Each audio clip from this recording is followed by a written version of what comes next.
O auditor independente é um intermediário informacional relativo à auditoria de demonstrações financeiras. Nesse sentido, cabe visitar que informação ele está pretendendo intermediar. Nós temos dois protagonistas principais nesse jogo de informações e de criação de simetria informacional. O primeiro é a empresa que prepara as suas demonstrações contábeis, também ditas financeiras, com o objetivo de mostrar duas coisas: um desempenho pretérito e uma expectativa de fluxos de caixa futuros a partir dos negócios realizados no passado. Então, o auditor aparece entre esses dois protagonistas, o preparador e o usuário, tentando reduzir a assimetria informacional. O usuário não tem o volume de informações no nível de detalhe que tem a administração da empresa. A administração da empresa manuseia os seus dados diuturnamente e ela tem um conhecimento, uma intimidade com as operações e os seus reflexos que alguém externo é incapaz de ter. Então, o veículo se encontrou para minimizar essa diferença de conhecimento, que nós chamamos no jargão acadêmico de assimetria informacional, em parte são as demonstrações contábeis. E para que elas possam prestar-se a esse papel, rezam as normas, dispõem as normas e o ordenamento contábil, no nosso caso brasileiro, existem em quase todos os outros países onde está presente essa atividade, também existem normas que condicionam o trabalho do auditor, dando-lhe os limites e os pisos mínimos que ele deve atender, no sentido de alcançar esse objetivo. Um engodo que vivíamos também, inadvertidamente, era que os balanços são exercícios de exatidão matemática. Iludidos pela impressão de que o débito é igual ao crédito e o ativo e passivo são somas algébricas de débitos e créditos, e como o débito é igual ao crédito é uma exatidão matemática, a percepção leiga é que o balanço representava um somatório de exatidões matemáticas, aritméticas, e, portanto, era ele em si uma peça exata. Nada mais falso. Um balanço tem três coisas exatas apenas. A sorte é que são apenas três, não são duas nem quatro. A primeira é a data. Não pode ser mais ou menos 31 de dezembro. A segunda dela é o saldo de caixa. Aquele dinheiro declarado como caixa e bancos, ou ele existe nos cofres da organização, passível de ser comprovado, ou está sob lícita custódia legal de alguém, um banco, por exemplo. Então, esse número também tem que ser exato até a última casa de centavo. E o terceiro é a quantidade de ações em circulação na data do balanço, que resulta de uma decisão legítima e soberana dos acionistas, que assim deliberaram em assembleia. Fora esses três elementos de natureza extremamente objetiva, quantificável e determinada, tudo o resto num balanço é um exercício de subjetividade. Duplicados a receber. Eu tenho um cliente para o qual eu vendo há muitos e muitos anos e temos tido uma extraordinária relação comercial profícua. Nada impede que este meu cliente entre em um período de dificuldade financeira e comece eventualmente a atrasar as suas duplicatas e mais eventualmente ainda a inadimplir. Ao fazer a minha análise desse risco, eu ajusto um número exato, que são as duplicatas a receber aceitas pelo comprador por uma estimativa de perda provável. Essa estimativa significa a retenção de um pedaço do lucro do ano, não distribuindo em forma de dividendos, até o momento em que eu possa ter a certeza de que o cliente voltou à adimplência, eu estorno aquela provisão e acrescento ao lucro no ano em que o contas a receber vira caixa, ou a inadimplência se confirma definitivamente e eu faço o confronto entre a provisão e o ativo, estornando aquele crédito, porque agora irrecebível, esgotados os mecanismos de cobrança que a lei me permite. Então, o balanço está absolutamente cheio de estimativas, julgamentos, juízos de valor e subjetividades. O auditor tem algumas fases no seu trabalho. Se nós olharmos cronologicamente, numa grande simplificação, o primeiro trabalho, quando o auditor é contratado ou recontratado para examinar as demonstrações futuras de uma empresa, ele está em março, contratado para olhar dezembro próximo, é conhecer a empresa. é uma máxima que existe na atividade bancária: conheça o seu cliente. Visite as instalações, converse com os executivos, analise a concorrência, faça todos os tipos de dados que lhe permitem conhecer quem são os principais supridores de insumos, recursos financeiros, humanos e matérias-primas ou mercadorias, os principais clientes, os principais concorrentes, a política de apressamento de vendas daquela companhia, o histórico de resultados, e faça um primeiro julgamento sobre a sua avaliação subjetiva quanto à competência da administração. Eles têm mostrado um histórico de resultados positivos que representa, entre outras coisas, um símbolo de competência gerencial, ou existe uma tradição de insucessos contínuos que podem representar um indício de incompetência administrativa de um ou mais gestores.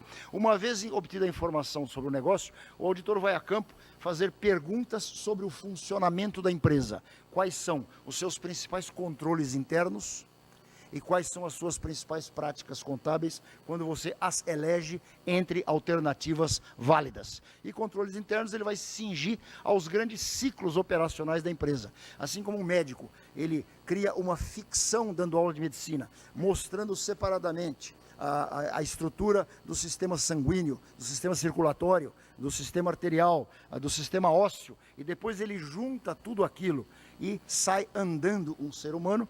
O auditor fatia a sua empresa cliente em segmentos: compras, vendas, folha de pagamento, produção, tesouraria, processos contábeis de preparação de demonstrações financeiras, e ele as analisa individualmente. Quando junta tudo, aparece no final do dia uma empresa em marcha. Então, o auditor vai se informar sobre quais são os controles sobre esses grandes ciclos operacionais da empresa. E depois ele faz uma terceira visita, que pode ser discriminada em mais de uma, onde ele vai testar aquilo que ele ouviu. Quando ele ouviu, ele fez uma expressão de acreditar em tudo que lhe disseram. No momento que ele volta para testar, ele vira um São Tomé. Tudo aquilo que você me disse, alçadas, limites, aprovações, eu vou pegar amostras de transações efetivas e vou testar para ver se existe evidência de que aquilo que você me disse está acontecendo tal como me foi dito. Aí ele volta numa fase subsequente para um exame mais robusto de transações, que o jargão chama de exames substantivos, e depois ele volta no início do exercício seguinte, quando o balanço está minutado pela empresa, para fazer os seus exames finais. Então ele divide as suas visitas em 4, eventualmente 5, se ele tem alguma coisa a fazer na data do balanço. Um ponto relevante de ser registrado é que os auditores estão autorizados pelas normas contábeis e de auditoria a trabalhar por amostragem. E graças a Deus que é assim. A Companhia Brasileira de Distribuição, Grupo Pão de Açúcar, tem cerca de 170 mil funcionários, segundo ela informa no seu formulário de referência arquivado na CVM. Se ele quiser fazer um exame de folha de pagamento, examinando 100% do universo de 170 mil funcionários, a auditoria não termina em 3 anos.